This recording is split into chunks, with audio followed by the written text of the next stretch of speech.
Salut, c'est Cyril, je suis là à nouveau pour te parler de livres. Aujourd'hui, on va tester encore un nouveau format. Je vais vous parler de livres, évidemment, je vais vous parler de plusieurs livres, mais on va rester sur un auteur en fait. On va rester sur un auteur et sur cet auteur, je vais vous dire les livres que j'ai préférés de lui. Je vais essayer de faire plusieurs vidéos qui seront construites comme ça. Donc aujourd'hui, on va commencer avec les livres d'Irving Yalom. Irving Yalom, c'est un psychothérapeute existentiel, c'est-à-dire que c'est un psychothérapeute qui mêle la psychothérapie d'un côté et la philosophie d'un autre. Il se sert des outils d'une discipline et de l'autre pour régler des problèmes existentiels chez des patients qui ont besoin de lui, tout simplement. Voilà, donc aujourd'hui, on va parler de cet auteur-là et je vais te dire par ordre décroissant les livres que j'ai préférés d'Irving Yalom. Allez, on est parti.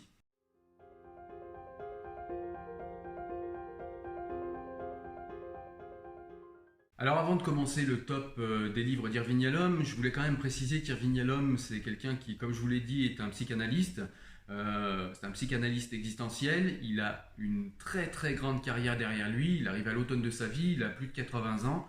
Et c'est quelqu'un qui, en fait, dans ses livres, puisque c'était aussi un auteur, c'est quelqu'un qui, dans ses livres, va raconter un petit peu toute son expérience, les psychothérapies qu'il a faites. Alors évidemment, il change les noms, hein, mais en tout cas, il va raconter un petit peu comment il a soigné des gens, comment il a aidé des gens, comment il a guéri des gens, comment parfois il a eu des échecs, avec quelle thérapie, comment. Voilà. Donc il va nous raconter tout ça à l'aide de romans parfois, à l'aide de descriptions carrément de psychanalyse, de séances de psychanalyse d'autres fois. Et c'est ça qui rend en fait super intéressant ces romans, c'est que ce sont des romans pour la plupart, sauf un essai. Le premier livre qu'il a écrit, je crois que c'était un essai, et c'était justement thérapie existentielle, où tout simplement il expliquait justement ce qu'est la thérapie existentielle. Alors je vous renvoie vers le livre, hein, moi je l'ai lu, c'est pas le plus intéressant d'Irving Yalom. Ceci dit, c'est intéressant de lire quand même ce livre, mais je ne l'ai pas mis dans le top, parce que pour moi, déjà je n'ai pas découvert Irving Yalom par ce livre, et puis pour moi c'est pas non plus un livre qu'il est obligé de lire, et c'est pas non plus le livre que j'ai préféré d'Irving Yalom, loin de là. Mais par contre, c'est vrai que c'est un livre intéressant pour comprendre ce qu'est précisément la thérapie existentielle. Ce livre est un essai et il est vraiment intéressant pour ça. Voilà. Mais moi, dans le top, ce que j'ai mis, c'est les romans d'Irving Yalom, où il prend justement comme excuse le roman pour nous livrer son expérience de psychothérapeute existentiel. Voilà. Donc c'est de ces romans-là dont je vais te faire un top aujourd'hui. Allez, on est parti. Comment je suis devenu moi-même. Alors ce livre est super intéressant. C'est un livre en fait qu'il faut lire au tout début, avant de lire tous les autres livres d'Irving Yalom, ou alors il faut le lire tout à la fin. Et tout prend sens. Pourquoi? Parce que dans ce livre, en fait, Irving Yalom va expliquer. C'est comme une biographie, en fait. Hein, c'est vraiment une biographie d'Irving Yalom, mais aussi une biographie professionnelle. C'est-à-dire qu'il nous explique comment il en est arrivé à être psychothérapeute, quelles ont été les expériences psychanalytiques qu'il a faites, parce qu'il a fait, voilà, il a vécu à une époque où il y avait de nouvelles méthodologies qui émergeaient, il y a eu des choses qui fonctionnaient, comme les thérapies de groupe. Il parle beaucoup de thérapie de groupe, il a beaucoup appris lors de thérapies de groupe. Il y a eu d'autres méthodes qu'il a essayées qui étaient moins heureuses. Et il a beaucoup voyagé aussi, hein. Il a été en Angleterre, il a été évidemment dans plusieurs États des États-Unis, il est venu plusieurs fois en Europe. Et il nous raconte dans ce livre un petit peu tout ça, c'est-à-dire son parcours professionnel, la synergie avec son couple, hein, c'est-à-dire ses rapports avec sa femme, avec sa famille aussi, puisqu'il a eu des enfants. Et il va nous raconter un petit peu tout ça. Et comme le titre l'indique, comment je suis devenu moi-même, il va nous expliquer tout au long de ce long parcours qu'est sa vie. C'est un parcours extrêmement intéressant, un parcours vraiment passionnant. Il va nous expliquer comment il est devenu l'écrivain, l'auteur et le psychothérapeute existentiel qu'il est aujourd'hui. Et c'est ce que j'ai trouvé très intéressant dans ce livre qui est sorti aux éditions Albin Michel, Comment je suis devenu moi-même, d'Irving Yalom. Alors ensuite, il y a un petit livre d'Irving Yalom, ça s'appelle En plein cœur de la nuit. Voilà. Donc là, c'est plus un livre, en fait, vous voyez, c'est un petit livre, hein, il est vraiment en 2 heures l'après-midi, vous l'avez lu. Mais c'est un petit livre qui est sympa, qui est intéressant, parce que en fait, Irving Yalom nous parle de Robert Berger. Vous voyez, c'est écrit sur la couverture. Il nous parle de Robert Berger, qui est son ami et qui a vécu en Pologne sous la Shoah et qui a émigré aux États-Unis à cette période-là et qui est devenu un grand chirurgien du cœur. C'est quelqu'un qui s'est jeté à corps perdu dans son travail. Et en fait, par l'intermédiaire du témoignage de son ami qui nous raconte justement comment il a vécu sous la Shoah, quels ont été ses traumatismes, comment il a réussi à s'en sortir, comment il a réussi à vivre malgré ses traumatismes, eh bien Irving Yalom va nous conter dans ce petit livre eh bien, les rapports de l'homme avec le traumatisme, les rapports de l'homme avec sa mémoire. Donc voilà, c'est ce que j'ai trouvé très intéressant dans ce livre-là. C'est un petit livre qui est vraiment rapide à lire et que j'ai beaucoup aimé. C'est aux éditions Livre de Poche, Irving Yalom, En plein cœur de la nuit. Un livre que je te conseille. Donc là, on arrive dans le top 3 des livres que j'ai préférés d'Irving Yalom. Donc c'est vraiment les livres qu'il faut impérativement lire de Irving Yalom parce que c'est vraiment des romans intéressants. Donc le premier roman de ce top 3 d'Irving Yalom, c'est Et Nietzsche a pleuré. Donc c'est un livre qui est très très intéressant. C'est un roman, donc c'est un roman en fait qui va romancer la rencontre entre Joseph Breuer ou Breuer, je ne sais pas comment on prononce, qui est le père de la psychanalyse, et Friedrich Nietzsche, qui est l'immense philosophe qu'on connaît aujourd'hui, mais qui ne l'était pas à l'époque où se passe le roman. Voilà. Et donc les deux personnes se rencontrent et vous allez voir, il va y avoir des rapports un petit peu compliqués entre les deux. Friedrich Nietzsche en fait vient dans le roman consulter Joseph Breuer pour des maux de tête. En fait, il a vraiment des maux de tête qui le font vomir, il peut plus sortir de chez lui pendant des jours et des jours. Il a vu tout un tas de médecins, les meilleurs spécialistes d'Europe, impossible de guérir ses migraines et donc en désespoir de cause. Vous verrez précisément comment en lisant le roman, mais en désespoir de cause, Friedrich Nietzsche fait confiance à Joseph Breuer et Joseph Breuer va essayer de guérir Nietzsche, en tout cas de l'aider, mais en échange de conseils philosophiques. Vous allez voir pourquoi. Et donc Friedrich Nietzsche va proposer des conseils philosophiques à Joseph Breuer et Joseph Breuer va donner son expérience de médecin psychothérapeute, même si le nom n'existait pas encore précisément à l'époque, à Friedrich Nietzsche. Et il va y avoir comme ça une interaction extrêmement riche entre les deux personnages extrêmement charismatiques, avec un savoir vraiment très intéressant, dans un cas la philosophie, dans l'autre la psychanalyse. Et on est dans ce que je vous disais tout à l'heure, la fusion entre la psychanalyse et la philosophie. Donc c'est vraiment ultra riche en fait. En plus, avec ce livre, on va découvrir les bases de la philosophie nietzschéenne. Donc pour ceux qui ne connaissent pas Nietzsche, c'est un bon roman tout simplement pour se familiariser avec la philosophie nietzschéenne. Et puis ceux qui connaissent déjà Nietzsche, ils vont retrouver ce qu'ils connaissent déjà de la grande philosophie nietzschéenne. Et du coup, ce sera d'autant plus plaisant à lire. Voilà, donc c'est un livre que je te recommande. Ça s'appelle Et Nietzsche a pleuré d'Irving Yalom, un livre vraiment majeur d'Irving Yalom, très très intéressant. Vraiment, il faut le lire, ça explore tout un tas de problèmes existentiels, la mort, la peur de l'anéantissement, la peur de l'inconnu qui est la mort, la peur d'être oublié, la peur d'être esseulé. Enfin, ça explore vraiment tout un tas de problèmes existentiels auxquels on est tous soumis, et c'est ce que j'ai trouvé très intéressant dans ce livre. En plus, c'est super intelligemment fait, on a vraiment un bon équilibre entre les réponses psychanalytiques et les réponses philosophiques. On a une bonne synergie entre les deux, c'est vraiment super intéressant, un livre majeur à lire.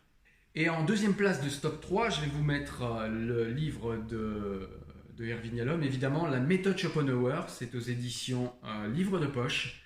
Et c'est un livre en fait qui nous parle d'un psychothérapeute qui arrive à l'automne de sa vie et il apprend qu'il a un mélanome. Il lui reste plus que 2 ans à vivre et donc du coup il va se retourner sur son passé pour voir un petit peu le bilan de sa vie.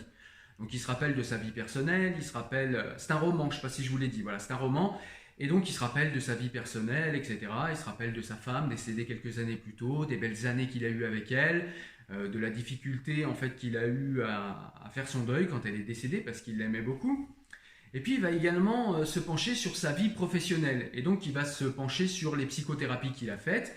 Donc il va se pencher sur les notes qu'il a prises au fur et à mesure des psychothérapies tout au long de sa carrière.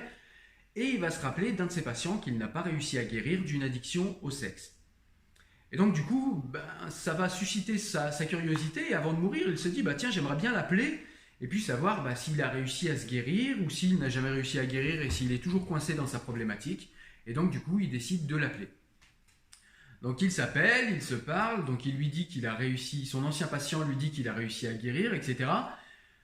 Le psychothérapeute étant un petit peu curieux et voulant savoir comment il a réussi lui tout seul là où le thérapeute a échoué, et donc du coup il décide de prendre rendez-vous et de se voir. Donc il va y avoir une rencontre, et pendant cette rencontre, en fait, le psychothérapeute va essayer de prendre des informations, savoir comment il a pu guérir grâce à la philosophie de Schopenhauer. Et du coup, son ancien patient lui dit, ben écoute, moi je veux bien t'expliquer, mais j'ai travaillé sur la sur la philosophie pardon, de Schopenhauer. Je reçois des gens pour essayer de les aider par la philosophie de Schopenhauer, mais j'aimerais bien également avoir une reconnaissance psychanalytique. Et pour avoir cette reconnaissance professionnelle, j'ai besoin que quelqu'un me chaperonne pendant un an, qu'un ancien psychothérapeute confirmé me chaperonne pendant un an. Et du coup, ils vont faire un deal tous les deux, c'est-à-dire que bien, ils vont se voir, je crois que c'est pendant un an, et pendant un an, ils vont se voir 2 fois par semaine, une fois où eh bien, l'ancien psychanalyste va chaperonner son ancien patient pour qu'il devienne psychothérapeute, et un autre rendez-vous où tout simplement l'ancien patient va expliquer à son ancien psychothérapeute comment il a réussi tout seul à se guérir de son addiction au sexe grâce à la philosophie de Schopenhauer. Donc avec ce deal va naître des rendez-vous chaque semaine, comme je viens de vous le dire, et du coup des dialogues extrêmement intéressants où on va apprendre que souvent l'addiction au sexe c'est un problème existentiel, c'est souvent des gens qui ont peur de la mort. Il va être question beaucoup de la mort dans ce livre, mais on va visiter cette peur de la mort, ce problème existentiel, ce problème universel aux êtres humains par la philosophie de Schopenhauer, et c'est ça qui est extrêmement intéressant dans ce livre. Parler de la mort, ça paraît extrêmement négatif, et bien je vous assure que avec la philosophie de Schopenhauer, avec l'éclairage de ce roman, finalement parler de la mort est extrêmement positif. On sort de ce livre avec une angoisse de mort beaucoup moins importante, et c'est ce que j'ai aimé dans ce livre. Et puis en plus, ça nous fait découvrir les bases de la philosophie de Schopenhauer, que moi personnellement, je ne connaissais pas quand j'ai lu le livre. Franchement, ça donne carrément envie de découvrir Schopenhauer. Voilà. Donc un livre que je te conseille, tu l'as compris, ça s'appelle La méthode Schopenhauer aux éditions Livre de Poche. Un livre majeur. Et donc le numéro 1, le top 1 de ce classement, le livre d'Irving Yalom qu'il faut absolument lire, qu'il faut impérativement lire, c'est le livre Le problème Spinoza aux éditions Livre de Poche. C'est un livre majeur, c'est un livre vraiment très intéressant pour qui aime la spiritualité, pour qui aime un petit peu l'histoire. C'est vraiment un livre, en plus au niveau historique, il est très très fouillé. Tout ce qui est décrit au niveau historique dans le livre est exact, hein, c'est notifié dans le livre.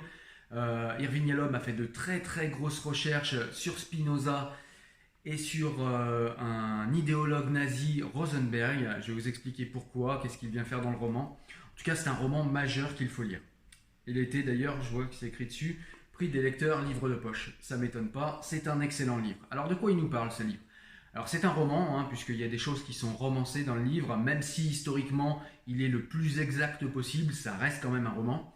Et donc dans ce roman, on a Rosenberg, donc on est en 1941, Rosenberg qui est un idéologue allemand très très proche d'Hitler, est chargé en fait de récupérer tous les biens juifs dans les territoires occupés. Et donc dans ce cadre-là, il va récupérer la bibliothèque de Spinoza en Hollande. Voilà, au moment où la Hollande est occupée évidemment. Et donc du coup, il va s'intéresser au livre de Spinoza, Rosenberg, enfin surtout il va s'intéresser à Spinoza, il va vouloir essayer de comprendre qui est Spinoza, parce que Rosenberg, cet idéologue, est vraiment quelqu'un qui idolâtre le grand penseur allemand Goethe, et il apprend que Goethe vouait un culte à Spinoza, et que Goethe aimait vraiment beaucoup, beaucoup, beaucoup Spinoza. Et donc on a un idéologue nazi qui devient curieux d'un grand penseur juif. Donc ça c'est le point de départ, et de ce point de départ, eh bien, on va avoir deux histoires qui vont être un petit peu parallèles, où on va comprendre un petit peu quelle est la philosophie de Spinoza. Spinoza, pour ceux qui ne le savent pas, c'est un grand penseur juif qui a beaucoup pensé les religions, qui a beaucoup pensé la religion, sa religion à lui, la religion juive, qui a beaucoup réfléchi sur la Torah, qui a écrit des œuvres majeures en ce sens, hein, comme le traité théologico-politique. Et on va découvrir du coup l'histoire de cet homme-là qui a été rejeté de sa communauté, tout simplement parce qu'il a refusé d'accepter comme quelque chose de sacré et sans y réfléchir tous les préceptes de sa religion de naissance et de sa communauté de naissance. C'est quelqu'un qui a pensé le fait religieux toute sa vie, qui a pensé l'articulation entre les êtres humains, entre l'État et entre les religions. C'est un penseur extrêmement intéressant. Et par ce livre, tout simplement en suivant le parcours de Baruch Spinoza, dans le problème Spinoza, eh bien, on va s'initier à la philosophie et aux préceptes philosophiques de Spinoza. Et c'est super intéressant parce que ça nous permet vraiment de voir qui était Spinoza, de s'introduire à sa pensée, avant éventuellement d'aller sur les œuvres plus classiques de Spinoza. Ce qu'il y a d'intéressant, c'est que dans ce livre, il y a beaucoup de dialogues. On voit que Spinoza discute avec des gens de sa communauté. Donc il y a des échanges, on voit il y a beaucoup de rationalisme contre dogmatisme religieux. Et c'est super intéressant les échanges qu'il y a dans ce livre par rapport à ça. Et l'autre histoire qu'il y a en parallèle, un chapitre sur deux, un chapitre on va parler de l'histoire de Spinoza et l'autre chapitre on va parler de l'idéologue Rosenberg, comment un petit jeune allemand un petit peu frustré, avec une mère absente, va devenir un idéologue nazi. Donc voilà, c'est ces deux histoires qu'on va vivre en parallèle dans ce roman. Les deux rentrent en synergie grâce à cette curiosité de Rosenberg pour le grand philosophe qu'était Spinoza. C'est un livre majeur, un livre extrêmement intéressant, je vous assure. Il y a des dialogues vraiment époustouflants dans ce livre. Pour qui est intéressé par la spiritualité, sans être forcément d'accord avec tous les dogmatismes religieux, c'est un livre vraiment majeur pour vous. Il faut vraiment le lire, mais de toute façon, c'est un livre pour tout le monde. Un livre que je vous recommande extrêmement vivement, vous l'avez compris. Juste une petite parenthèse sur ce livre. Souvent, on a l'habitude de dire, pour ceux qui ne connaissent pas sa pensée, que Spinoza était un athée. C'est pas du tout le cas, on le voit d'ailleurs dans ce livre, mais on le voit pour moi par exemple qui ai lu beaucoup de livres de l'œuvre de Spinoza. Spinoza n'est pas du tout un athée, Spinoza est plutôt ce qu'on appellerait aujourd'hui un déiste. En tout cas, Spinoza est quelqu'un qui croit en Dieu et qui pense que la religion abaisse l'image que les hommes ont de Dieu et qui pense que les religions sont très anthropomorphiques. C'est-à-dire que le Dieu des religions, ça c'est pas quelque chose de neuf aujourd'hui, c'est quelque chose qui est quand même relativement accepté dans l'espace public, c'est que le Dieu, le grand barbu, c'est un Dieu anthropomorphique. Le Dieu des monothéismes, c'est un Dieu anthropomorphique.